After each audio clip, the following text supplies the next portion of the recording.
me, but one of my teachers, when I sat down as a new principal at McKay Dowd, you bring your teachers in to meet you, then you get to know them that first day, and, tell me about yourself as, an individual and a teacher, and what do you want me to know? And, one of those teachers came to me and said, okay, so I have read about you. I have read online that you like this technology stuff, and you're involved in MSET, and I'm really nervous because I'm not even all that great with email. And, I'm nervous, and I want to put that out there for us right away.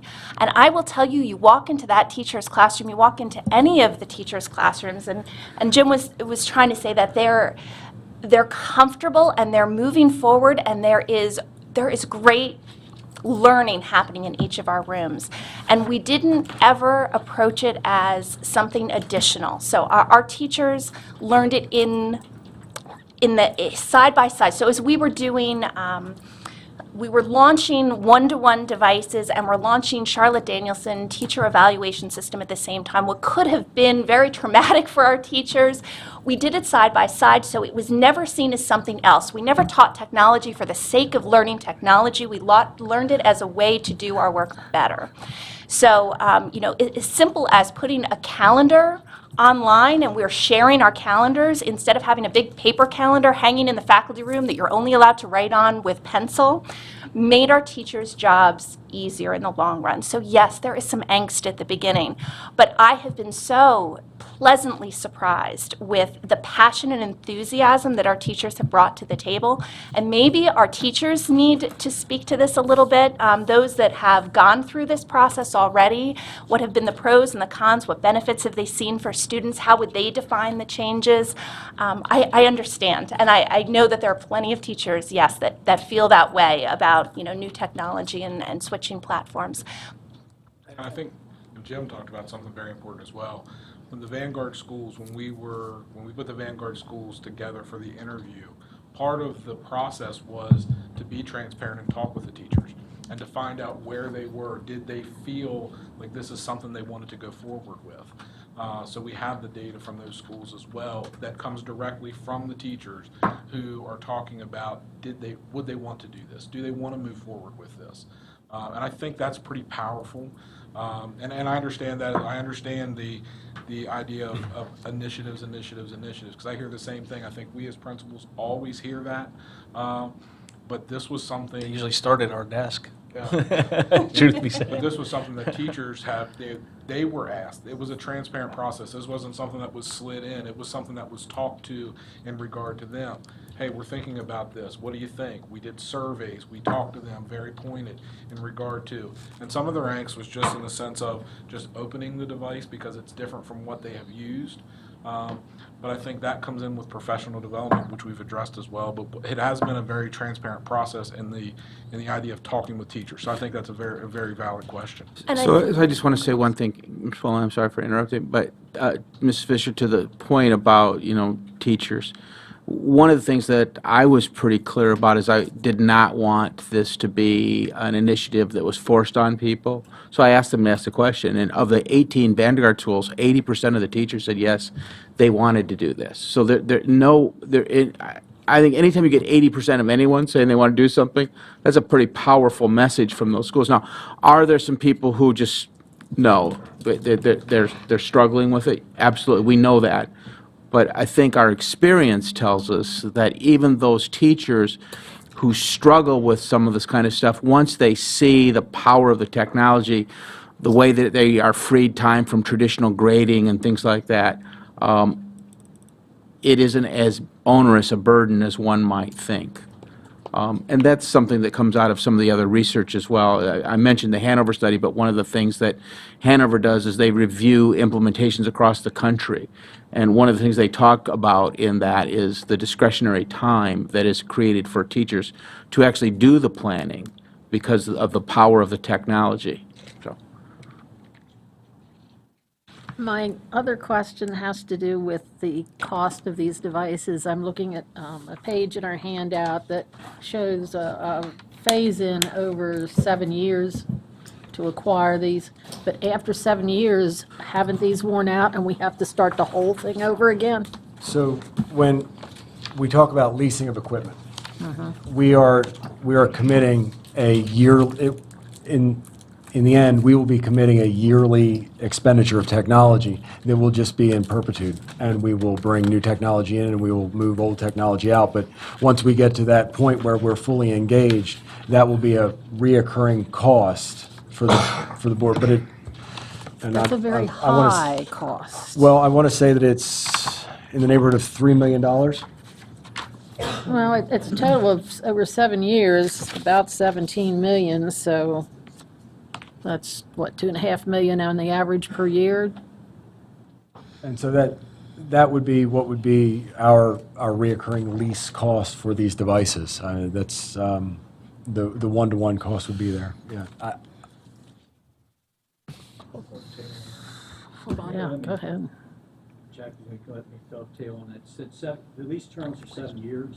No, I mean, we expect the device to last 7 years. Bob, Go ahead.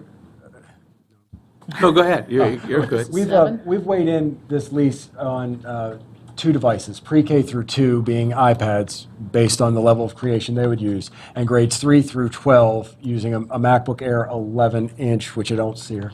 And the MacBooks, we have posed the lease over 5 years, and the iPads over 4 years because of the life expectancy of the devices. So the reason that these are that there's a 7-year list here is to show you a cycle. It's not that the lease would be 7 years long, it would be 5. So it's going to be even more expensive, because you're going to start doubling up if you replace them in 5 years. Because after that, we will terminate the first lease of 5 years and start a new one, and so the price will actually remain the same. I feel like I'm lost. So, I understand that part. yes, sir. You can 5 years. explain it to me later. Okay. The 5-year term for the which is it? Which, For the MacBook, the MacBook? Yeah. Is 5 years, 4 years for the Apple, the iPad, I would be comfortable in having that device in the hands of our students for 5 years. But 4 years, so it's a 5-year lease. It's kind of like buying a car for 60 months, then you trade it in. For the Apple products, there's an option for a slightly higher lease payment to buy the device for $1 at the termination, or to simply turn it in, let them recycle it, and you buy your next. And we have not made that final decision as to which lease, but in 5 year. I'll tell you the reason I'm asking that statement, Dr. Wilcox, is because, 4 years is an eternity in technology. Yeah. Be truthful with you. 1 year, 2 year, 3 years. If you have a device for 3 years, it's ancient. Mr. Ridenour, I can give you not to bring another anecdote to it, but we went to the Barbara Ingram School for Fine Arts and took one of their laptops that had been purchased in 2009 and deployed the brand-new image that we're using on all of our new devices that are coming in, and it runs it very well. So there's a device that's 5 years old and is current and relevant with what we are doing right now. Mr. Reitner, I think your point is absolutely we could have come with a 3-year lease term or something that was more current, but because of the sticker shock, I actually sent Jim back to find a different term, a 5-year term, which he's now trying to defend artfully, but it's not the position that he started in either. I mean, he did come back with a 3-year, because he knows that technology becomes dated. The other thing is that, a shorter lease term probably makes sense in some other reasons as well. I think everybody knows that, technology comes down in price. It doesn't go up. So if you lock yourself into a long lease term, then you are perhaps taking advantages of some savings at the marketplace. So obviously we'd have to have Tony and others involved in negotiating the lease with Apple or whoever we chose to go with. One of the things that, yesterday we even talked a little bit more about, you notice everything there is an Apple product on that desk. But we're not 100% married to Apple right now, although Apple's been giving us some good device and some great service right now.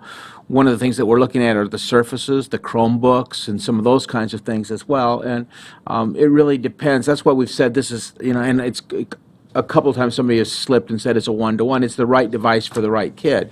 So in some places, a business applications lab, it may not be a Macintosh that we're going to put. It may be something else. But I think the reason they're articulating it all around Apple is because they've also heard me say a couple of times that I don't have the money to have enough staff to repair all different platforms if in fact we started to own some of this stuff. And so they're trying to help me with that a little bit, but it's then fairly treacherous for them to sit in front of you without you having that background. And Mr. Rodner, one of the things that I just want to mention, when we were on their site visit in Maine, their initial purchase was the MacBook Pro, I think is what it was. iBook.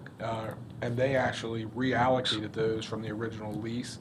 They actually, instead of sending them back and trading them in, it was still a good device to use. They actually kept that device and moved it down to the elementary school. So when we left the middle school, which was all using the new MacBook Airs, and we went to the elementary school, they have reallocated those devices down to the elementary school so they could have a full K through 12 program, which was pretty nice to see, and that they could reallocate some of the tools that they had used. Yes, they didn't look the same, but they still did the same thing. You thinking of that, is that in your plan to do that, or So in that direction? as we move forward with this, we will be repurposing devices so that we can meet with our equity needs and move things around to different buildings to address that kind of need, So, yes.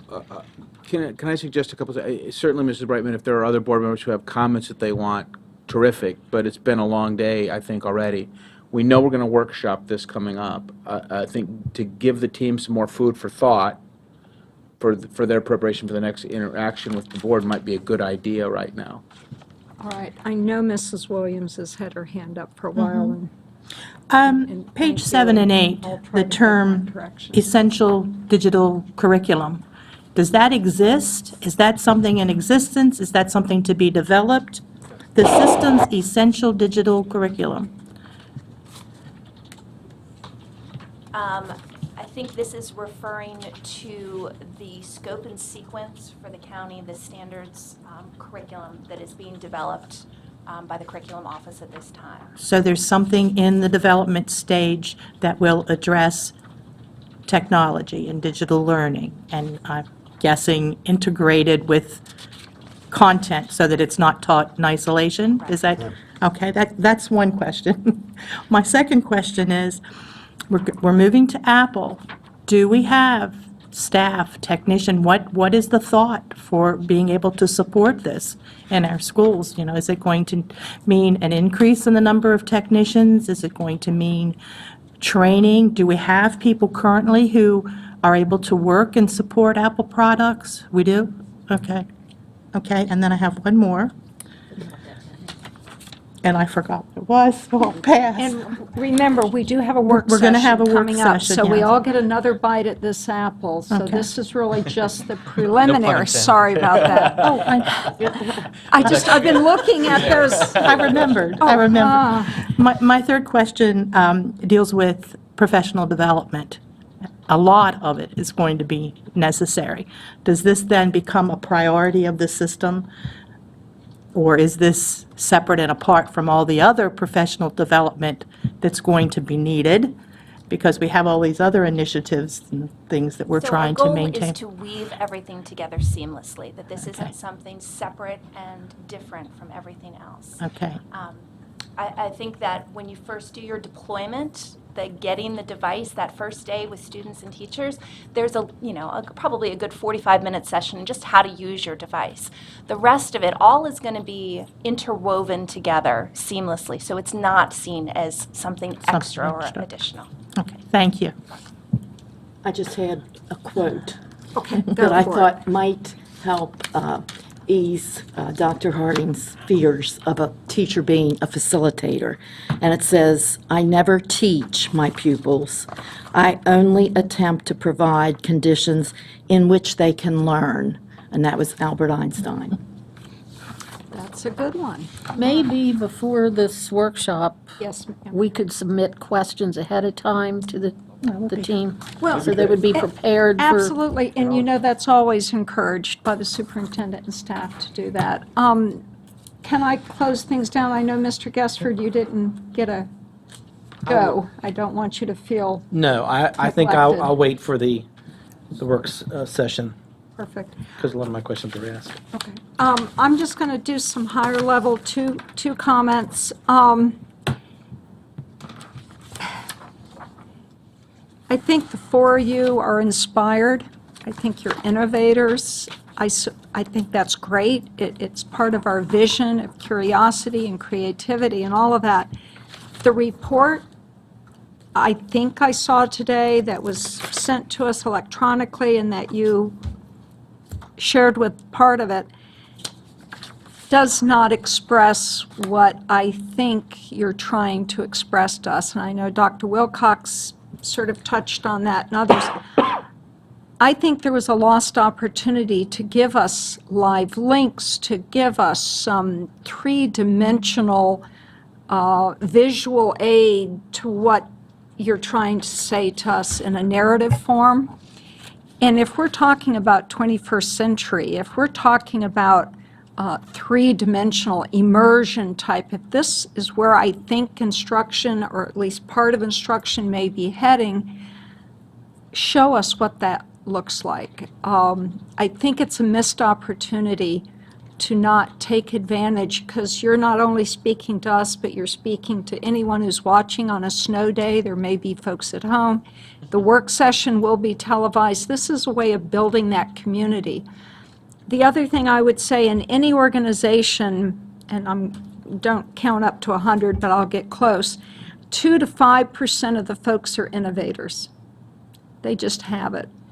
And then you have maybe 12 to 15% who are early adapters. And then you have this block, this barrier. It's called the tipping point.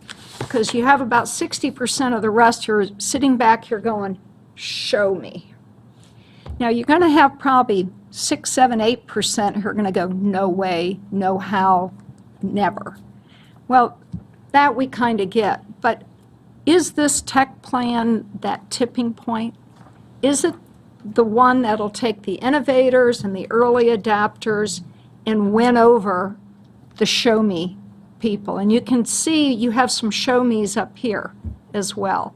And I'm sure they're representative of our employees, our teachers, and our community. So I think we have an opportunity, and I'm very supportive of the concept, but to get behind this fiscally, we need to be sure that this is what's going to take us forward. So, Mrs. Brightman, if I might have the last word. Yes, sir. This group actually came together because for 3 years, as your superintendent, I have pushed people to use technology in new and different ways. I've hired people who are tech innovators and put them in positions of responsibility in the district. And quite honestly, what I was beginning to hear is that there's no plan, that you're scratching where it itches. When you show up in a classroom and deliver 60 iPads and say, go forth, Beth Hoffman, and do great things at North High. Or when I would show up at another school and say, you know, Jamie, go make this happen.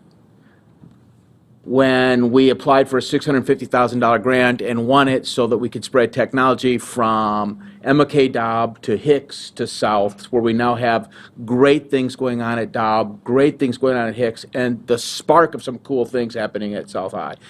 That's why this group is here today, is to pull these things together. The stuff going on at James School, and you know, we did do a lot of anecdotes, but I can tell you, walking on James's campus last year, after we had just completed the installation of our new student reporting system, the student database management system, what's it called? Synergy. God, I lost my head for a second.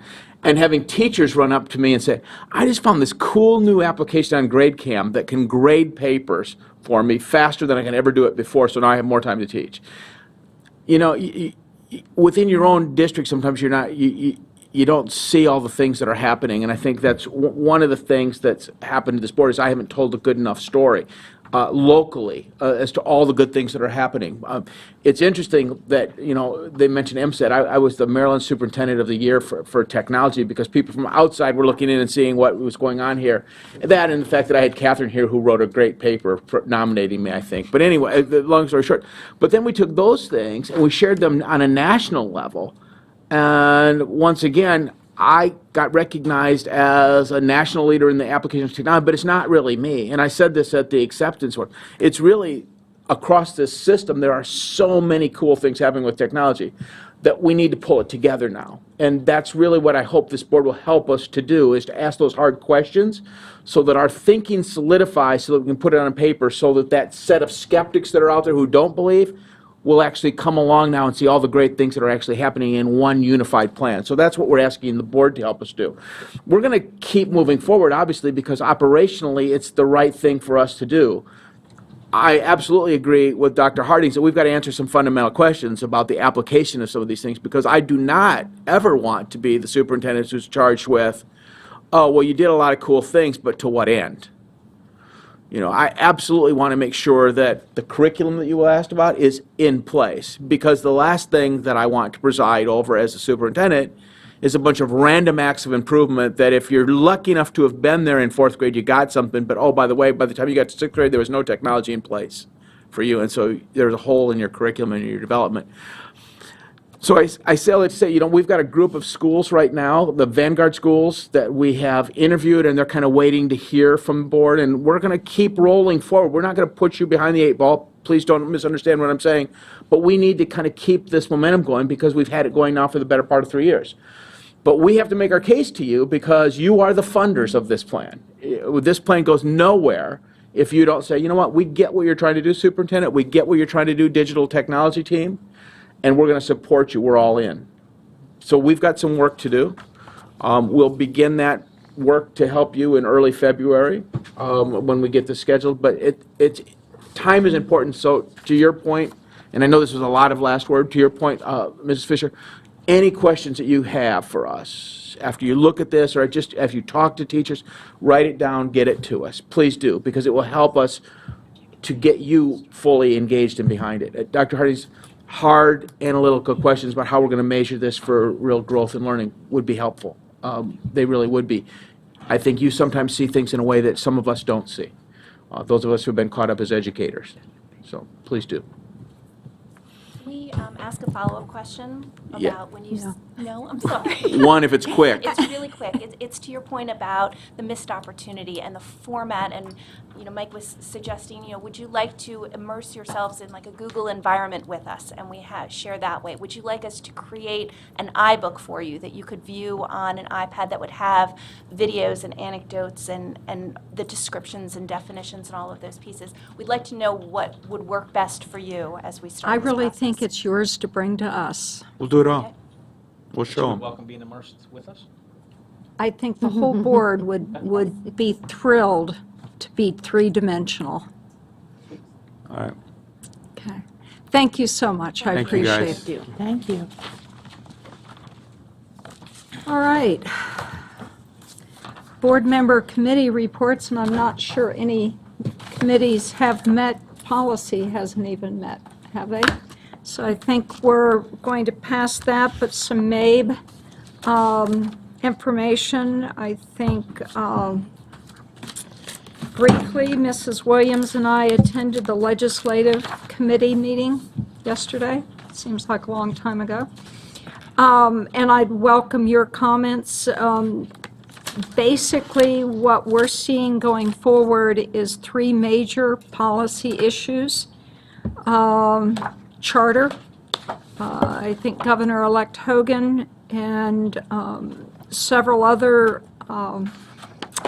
folks are going to be pushing a change to our charter law, and I know it's one of our legislative priorities that we will maintain, the Board of Ed, local boards of ed will maintain their authority over charters. That is, could be in jeopardy. The other major one was burden of proof for special ed, and the third one is vouchers. There is movement. Again, Governor-elect Hogan made some campaign promises to lower taxes, and with the revenue issues going on, that's going to be sort of hard to pick where he's going to lower taxes.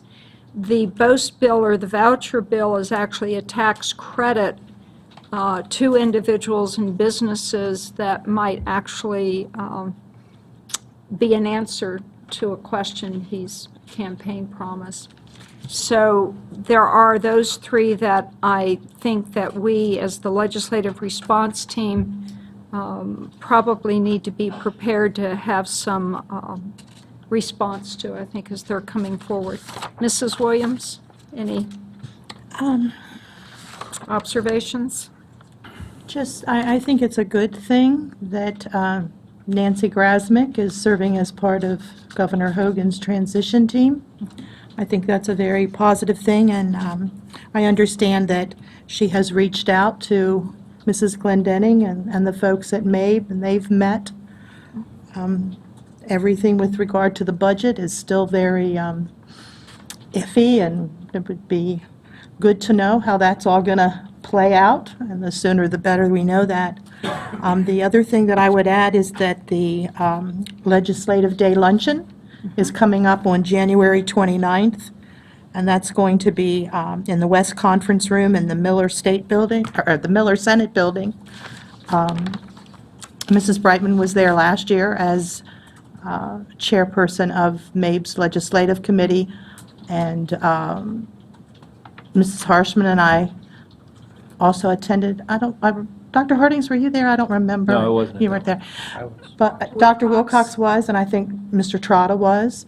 So if, as many as we can get think there. Ardith was as well. And definitely Ardith was, but as many people as we can get there, I think it's a very good thing to attend, and it's informative, and I think it's good that our presence is made there, if it's at all possible for you to get there. Good. Mrs. Harshman, any MABE reports from committees?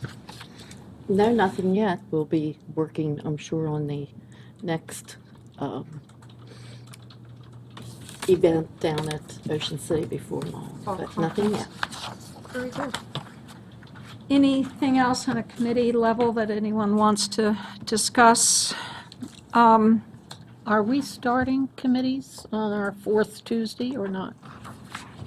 I would think that's up to committee chairs to get to their staff liaison and decide whether there is enough, something on the agenda worthwhile and to move forward. I would leave, in fact, on that point, I'd really like to see committee chairs take the lead on when topics come forward, issues come forward out of committees, to really take the lead on that. And I think it's important that we discussed during new board member orientation. Mrs. Williams, I think you reminded us that under Robert's rules that a committee recommendation coming forward acts as the motion and you don't need a second. So I think we're going to try that out and see how that works.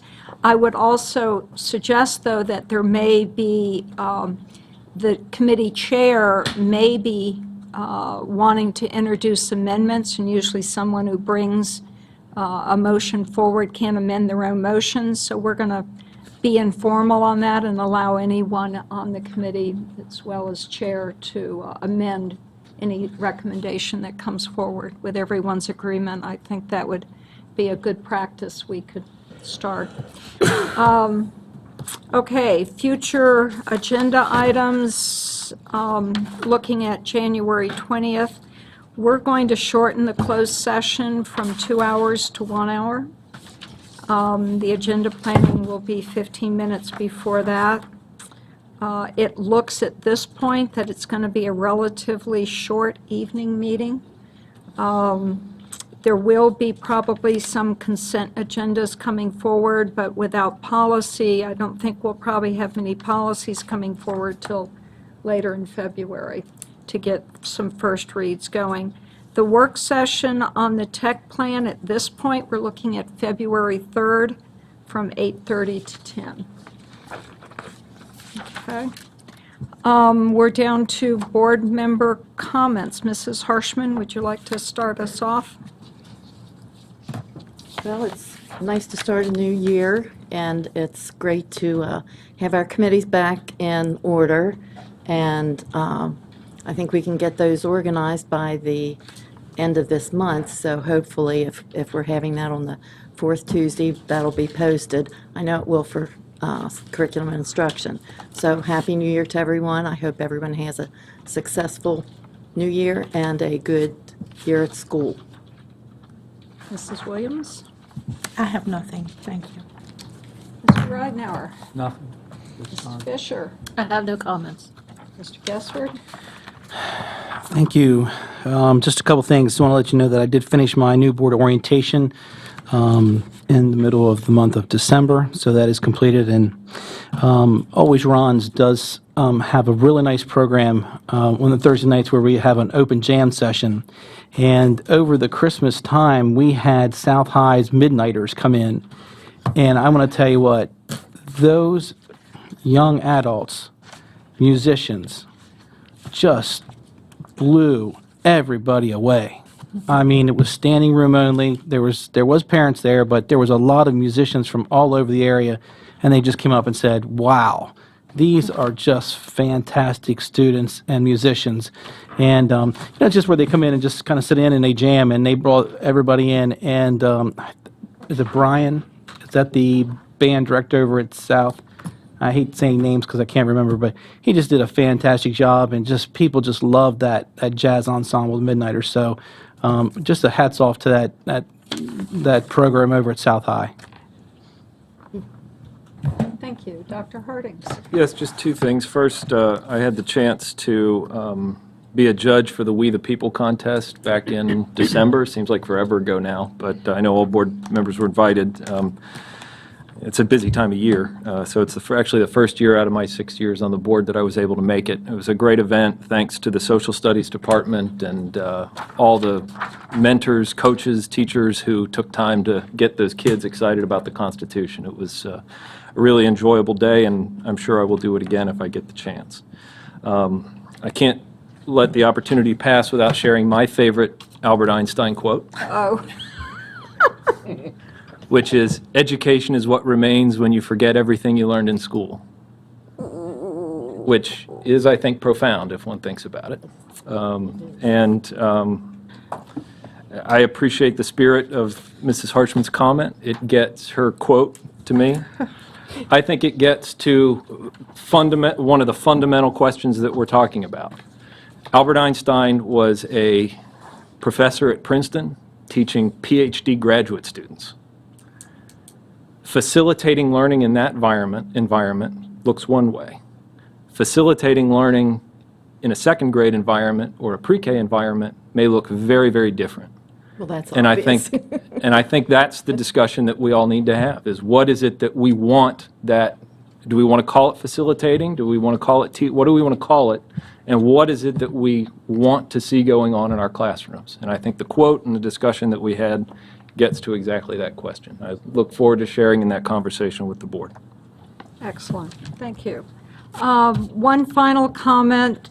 Just wanted my colleagues to know that Delegate Serafini is head of the delegation, called a meeting together on December 16th of the city of Hagerstown, the Maryland Theater. The county commissioners were also invited, but were tied up in a meeting and unable to attend. And I attended that. The major part of the discussion was to get some clarification on the Maryland Theater and our partnership with them and the academic expansion, the hub. Dr. Wilcox was there, Rob Faree from the Bowman Group, Don Bowman was there, and it was a robust discussion. It allowed us to sort of update the status of that project with the Maryland Theater and with the city and with the delegation. So it was a productive conversation. All right, believe it or not, we're at the end of this agenda. I don't see any more business before the board, and we are adjourned. Thank you.